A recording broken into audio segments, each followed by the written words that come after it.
When I grow up I will marry you. I don't have friends. Nobody. I'm always alone. Please can you be my friend?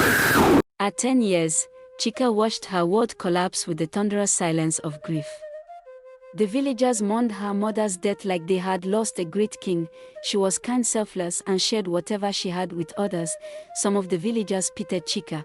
Some said, who will take care of her now? Chika never knew who her father was, and her mother died without telling her who her father was, but her eyes remained fixed on the wooden coffin being lowered 6 feet underground. Her mother, the only one who ever combed her hair gently, sang her to sleep, or called her my sunshine, had now become part of the soil.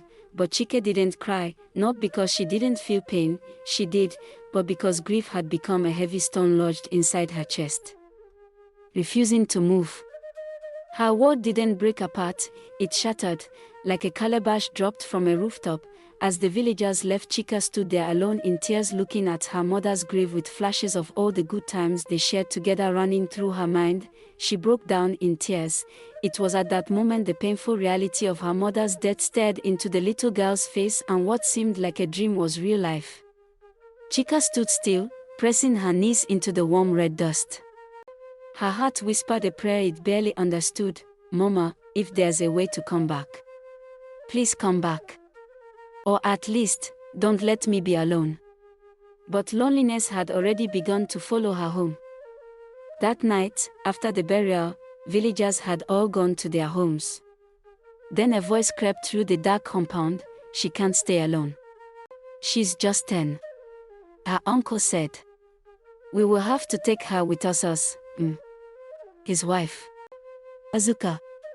We barely feed, our daughter is there for us to care for. We can't take her with us. Chika's uncle, Ikena, was her mother's only brother. A mechanic by trade, he insisted of taking Chika with him. He was the only family member Chika had and knew. You'll be safe here, my dear, her uncle said, but Azuka, his wife, was another story. From the moment Chika arrived, Azuka's eyes sized her up like she was an extra mouth that had arrived uninvited. There was no warmth in her stare. Only hatred.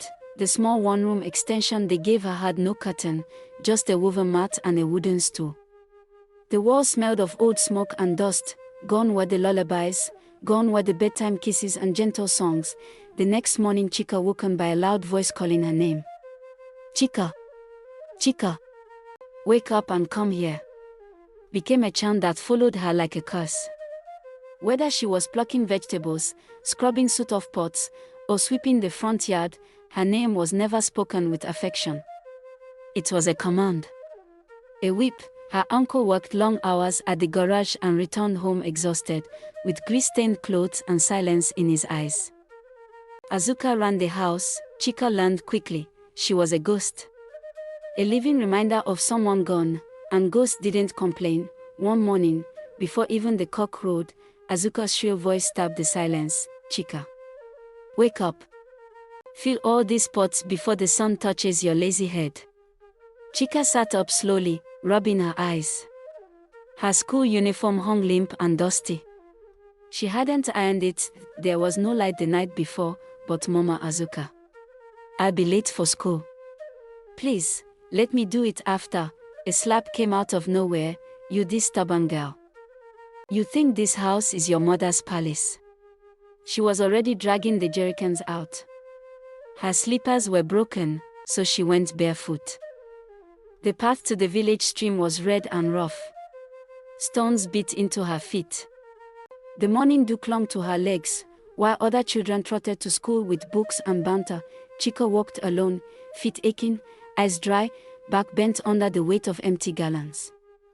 The sun peeked over the hills. Her heart, once filled with lullabies, now carried only silence.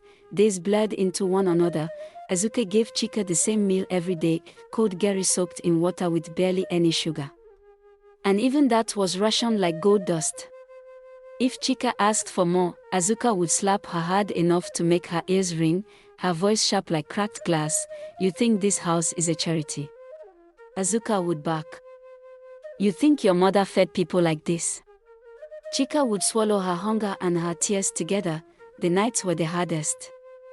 She would curl herself on the thin mat like a snail hiding from the world, the corners of her eyes wet from silent weeping. The mat scratched her skin, and the wooden floor beneath her groaned whenever she turned. No one ever came to tuck her in, no one asked how school went. Sometimes, she would whisper into the darkness, "Mama, are you listening?" But there was only the sound of night insects, and the wind brushing against the zinc roof like a ghost passing through. One day, while sweeping behind her uncle's workshop, Chika found an old biscuit tin buried under oily rags. Inside, wrapped in a torn scarf, was a photograph, her mother, young and glowing, smiling beside a man whose face was half scratched out by time. Her hands trembled as she traced her mother's face. She held the photo to her chest, breathing deeply, as if the scent of her mother still clung to the old paper. Is this him? She wondered. Is this my father? She ran inside to ask her uncle, her voice filled with rare excitement, but Azuka intercepted her. What's that in your hand? Before Chika could answer, Azuka snatched the photo and tore it in half. That woman gave you nothing but tears. Now you want to chase shadows? Let the dead bury the dead. Chika's scream tore through the air. Not of rage. Not even fear. But of something deeper, of something broken that may never heal again. At school, Chika sat alone. Her uniforms were always worn out. Her shoes had holes. Some children whispered behind her back. Others pointed, "That's the girl whose mother died. She lives with wicked Azuka." Chika kept her eyes down, pretending not to hear. Her only friend was her notebook, and even it was tattered. She drew pictures of her mother as a bird, flying above the clouds, watching over her. Sometimes, she wrote letters she would never send. "Dear Mama, today I got a question right in class." Nobody clapped. "But I think you would have. I miss your singing. I miss your warm hand. I miss you. Please don't forget me." One evening, as rain poured like grief from the heavens, Chika sat on the wooden stool outside the house, soaked to her bones. Azuka had locked her out for breaking a plate. Thunder rumbled. Chika lifted her face to the sky, letting the water run into her eyes. She didn't wipe it away. It was the closest thing to a mother's embrace she'd felt in months. From the shadows of the mechanic shop, her uncle Akena watched her. His heart broke a little each time, but his silence was louder than any scream. One cold morning, just before the cock crowed, her uncle's wife's voice cut through the stillness like a whip. "Chika, come here, fill all these empty pots of water before you leave this house." Chika had already prepared herself and was set for school. It wasn't anything special, just her torn, worn-out uniform that hung on her like faded memories, and her rubber sandals, flapping like injured birds with every step. One was already crying for help, its side stitched with thread and hope. "But Mama, I'll be late for school. Please, let me do it after school," Chika pleaded, her eyes wide with fear, her small fingers already gripping the edge of the clay pot. Azuka turned sharply, her voice now fire. "You this stupid girl, you've grown wings, Obi. You want to start talking back? Go to the river and bring me water before I pluck out those your eyes." And just like that, another school day slipped through Chika's fingers like water from a leaking gourd. While other children walked to school with books and laughter, Chika walked with silence and clay. While other students bent their pens to write, Chika bent her clay pot to fetch water. The village stream, once a place of joy, was now her punishment. She moved barefoot, her toes digging into the cold red earth, her feet raw and bruised by stones. Her eyes had learned not to cry. They had cried too much already. Now, they just watched. Watched the world pass her by. She passed by a group of girls from her class, their giggles fluttering in the air like butterflies. One of them whispered, "Isn't that the girl who lives with that wicked woman?" They all turned to look. Chika looked away. At the stream, the water was calm, pretending to be kind. Chika bent down and watched her own reflection. A thin girl with sunken cheeks and eyes too old for her age stared back. Her mother once called her "my sunshine." Now, even the sun seemed to avoid her. She filled the pot slowly, letting the silence speak where no one else would. Then, in a moment of stillness, she whispered, "Mama, are you still watching me?" A single leaf fell from the tree above and landed softly on the water. It made no sound. But Chika took it as an answer. Back home, hope fades. By the time she returned, sweating, shoulders aching from the weight of the water. School had already started. Asuka took the pot and said nothing. Not a thank you. Not even a look. Sweep the compound before you go and touch that book of yours. Chika lowered her eyes and obeyed. The bell in her school would ring without her, the teacher would call names, and hers would echo unanswered. Another lesson would be taught, another day would pass, and Chika would still not be counted. One morning, Chika sat up slowly on her mat, rubbing her eyes. Her school uniform hung limp and dusty. She hadn't gone to school for days. Her name echoed from the compound. It was Asuka again. She scrambled out in a hurry, her body tensing in fear, dreading another early morning beating, but she still didn't escape it. When she bent to greet her, "Good morning, Mama," a slap came out of nowhere. "You this stubborn girl. You think this house is your mother's palace?" Asuka's voice spat fire, her eyes filled with disdain. "It's 6 a.m. in the morning and you're still sleeping. Who will sweep the compound? Who will fill the pots for you?" No apology could fix it, no explanation could save her. Chika picked the clay pot and headed to the stream. The path to the village stream was red and rough, the stones biting into her bare feet. The morning dew clung to her thin wrapper. Her heart, once filled with laughter and song, now carried only silence and sadness. But at the stream, something shifted. The air was gentler than usual, the water shimmered, soft and inviting, and then, she heard it again, a hum, low, melodic. Like a lullaby rising from the belly of the river, not loud, not scary, just there, like a secret only her heart could understand. The next morning, she came back, not just for water, but for the hum. It was still there, louder this time, drawing her closer.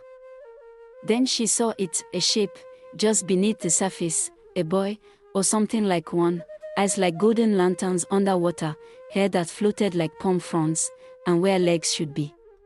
A savory, scaled tail, glistening with sunlight. Chika froze, but she wasn't afraid. The shape blinked, then vanished. Was it real, or a dream? She filled her pot and walked back home, glancing over her shoulder every few steps. The chores grew harder, the scolding grew louder. School became a dream she could only glimpse from a distance, like a kite in the sky she could never catch. But Chika didn't break, not completely. Because at the river, he was waiting, he never spoke. But he was there. Some days he circled playfully, other days, he sat just beneath the surface, watching her. Sometimes, he brought her small things, a smooth stone shaped like a heart, a golden comb with seaweed wrapped around it, a bright blue feather she never knew belonged to any village bird. Once, when she slipped and her gown began to drift, he caught it gently and pushed it back to her. She had never been touched with such care. One afternoon, she crouched beside the stream, arms wrapped around her knees. The world behind her felt heavy. The world before her was still. "Can I tell you something?" she said softly. The water rippled gently. "I don't have friends. Nobody. I'm always alone." Her voice cracked. "Please. Can you be my friend?" The water stilled, the Merman surfaced just enough for her to see his glowing eyes. He smiled, and the river hummed again, soft and full, like it was answering her. She bent closer, her lips trembling. "When I grow up," she whispered, "I will marry you." He blinked slowly, like a promise sealed in silence. The river, which once felt like another burden, now became her refuge. Every time she felt lonely, rejected, or forgotten, she would carry her clay pot and return to the stream. The stream felt like a friend, quiet, still, gentle. She would sit by the riverbank and stare at her reflection, talking to it as if it were another Chika, a girl who smiled back at her, who listened. "Do you think I'll ever leave this place? Do you think Mama sees me from the sky? Do you think someone will ever love me?"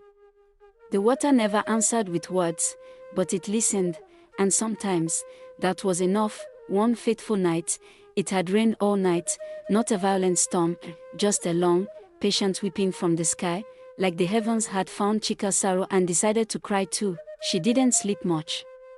The mat beneath her was damp. The wind howled through the cracks in the walls like a voice lost in time. When morning came, her clay pot was already in her hand. She didn't wait for Asuka to shout. She just left. At the stream, the world was still. Mist curled over the water like a blanket. He was there, the boy beneath the river, the merman. He smiled when she came. He circled gently, a blur of light and motion beneath the surface. She sat quietly by the bank, toes in the cool water. Then, something strange happened. The wind changed. It began to whistle, not in its usual sharp way, but like a tune, one her mother used to sing when cooking or bathing her, back when Joy still lived in their small compound. Sunshine, sunshine, child of the rain. You'll find your name, you'll find your name. Her chest tightened. That song, she hadn't heard it since Mama died. Who taught you that song? She whispered toward the river. The merman stopped moving. He floated closer to the surface. And then, from somewhere beneath the water, he placed something on a stone by the riverbank. It was an old, rusted necklace, shaped like a small oval locket. Covered in moss and thyme, Chika picked it up with trembling fingers. The clasp was stuck, but after a few tries, it clicked open. Inside was a faded photo. A young woman, her mother. And beside her, a man. He looked like he had kind eyes. Chika gasped. She had seen this man before, not in real life, but in the ripped photograph Asuka had destroyed, the one Chika had found in the biscuit tin behind her uncle's workshop. She clutched the locket to her chest. Her lips trembled. Is this my father? The merman didn't nod. He didn't speak, but he blinked slowly. And the river hummed again. That night, while Asuka snored in the main house, Chika tiptoed to the shed behind the workshop where her uncle, Akena, kept old parts. She held out the locket. Uncle, she said. Who is this man? Akena stared at it. His eyes widened. He took a long breath and looked away. You weren't supposed to see that.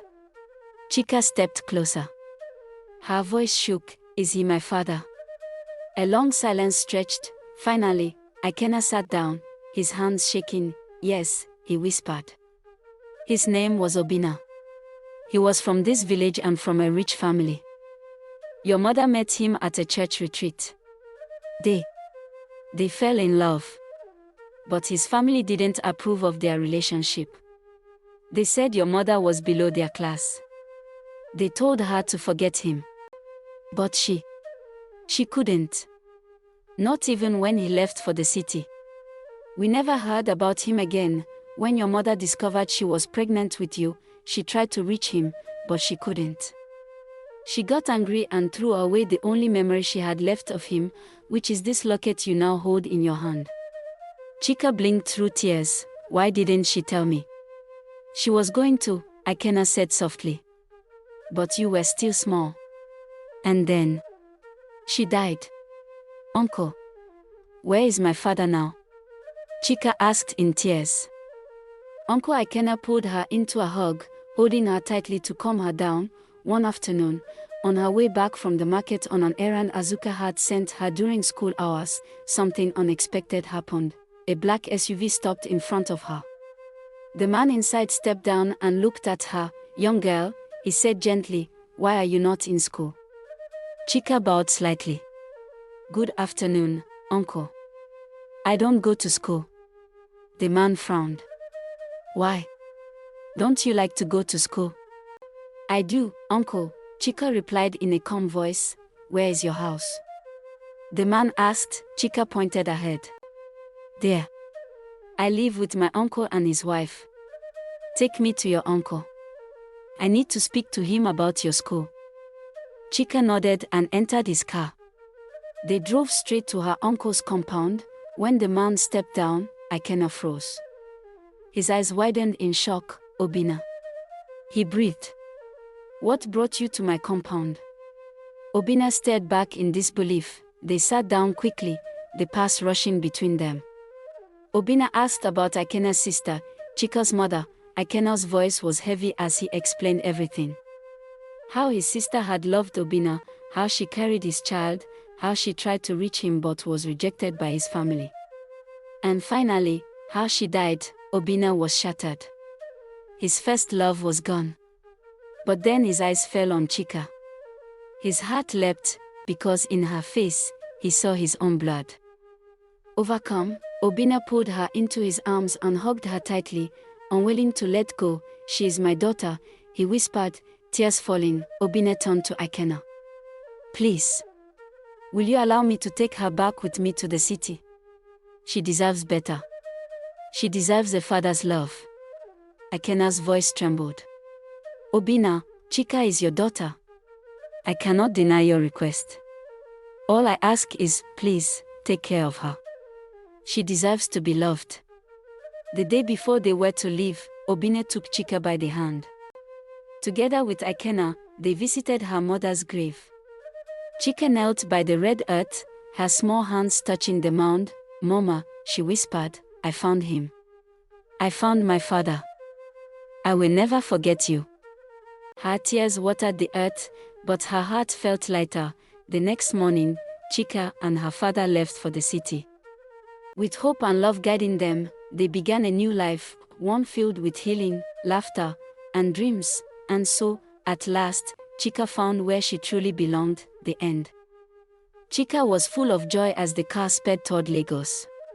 She was finally leaving the village behind.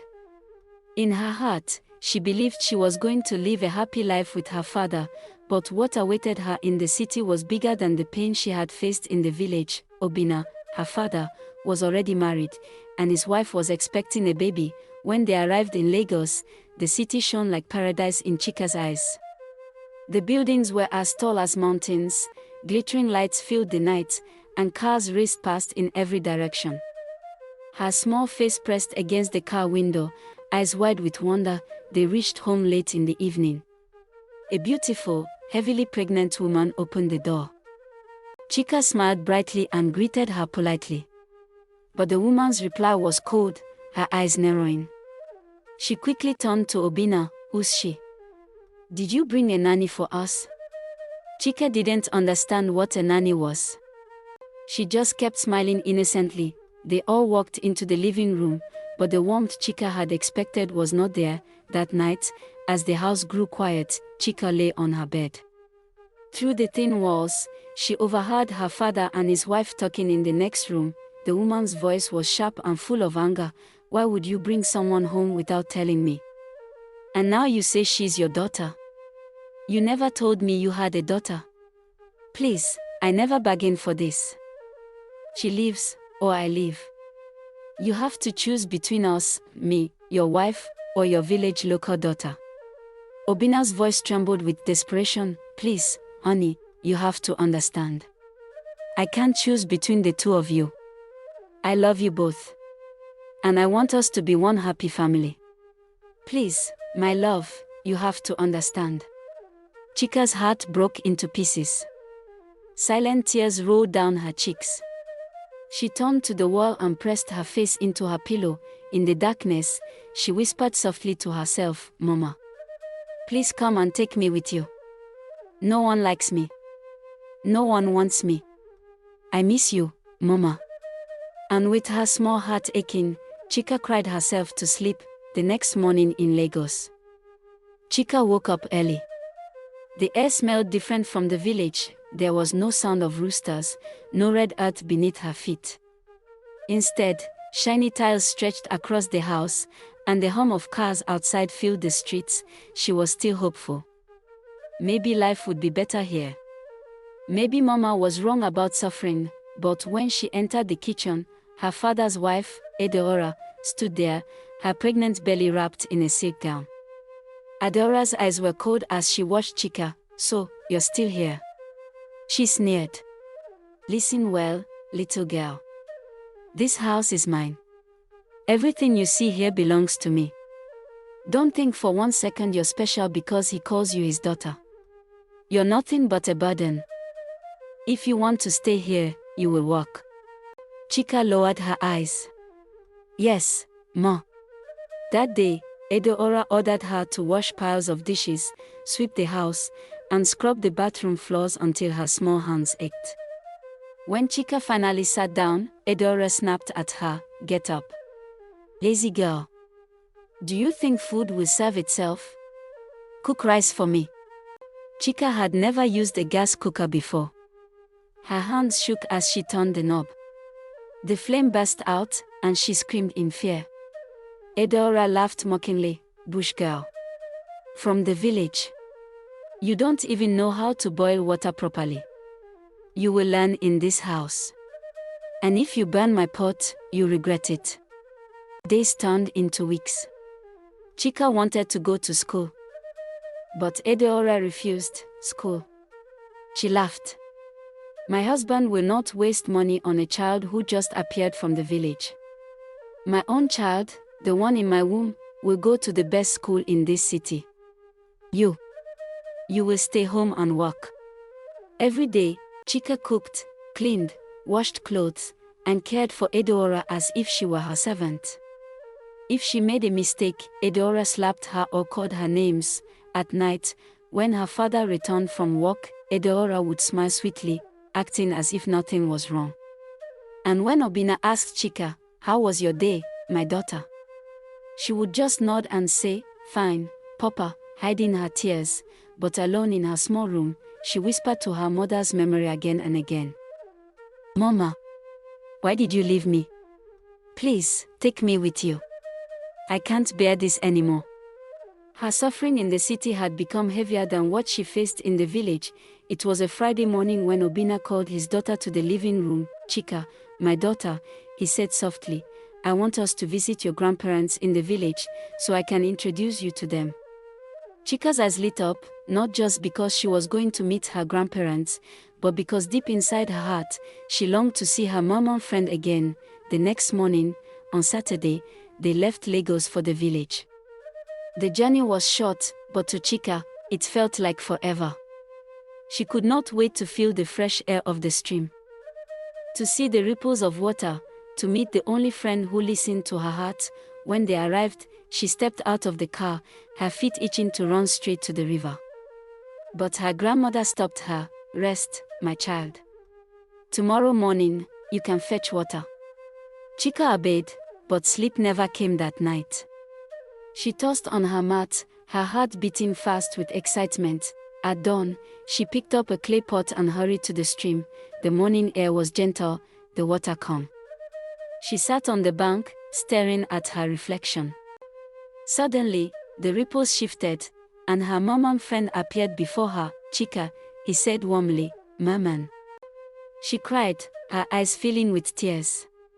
She told him everything, how her stepmother in Lagos treated her, how no one loved her, how unwanted she felt. He listened quietly and then whispered, "If no one likes you here, come with me. In my world, everyone will love you." Chika's face lit up. "Really? Everyone will love me?" "Yes," he promised, with hope burning in her heart. Chika stretched out her hand. The merman held it and led her into the deeper part of the water. And then, she was gone. That evening, when she had not returned, Obine grew worried. He searched everywhere, finally rushing to his brother Ikena's house. But Chika was not there. Together, they ran to the stream. Her clay pot was lying by the bank, empty. Fear gripped them as they searched the edges of the water. And then, they saw her, floating, motionless, her small body drifting on the stream. They pulled her out, but it was too late. Chika was gone. What she thought was a merman, her only friend, was nothing but an illusion of her lonely heart. The village wailed in sorrow. A child so young, whose suffering was far greater than her age, had left the world too soon. Life lesson: Chika's story teaches us that loneliness and rejection can wound deeper than the body, they can wound the soul. Every child deserves love, care, and belonging. When love is denied, children search for it in the wrong places, even in dangerous illusions. Let us remember, no child should ever feel unwanted. A kind word, a listening ear, a gentle embrace may be the difference between hope and despair. Love is not just a gift, it is a responsibility.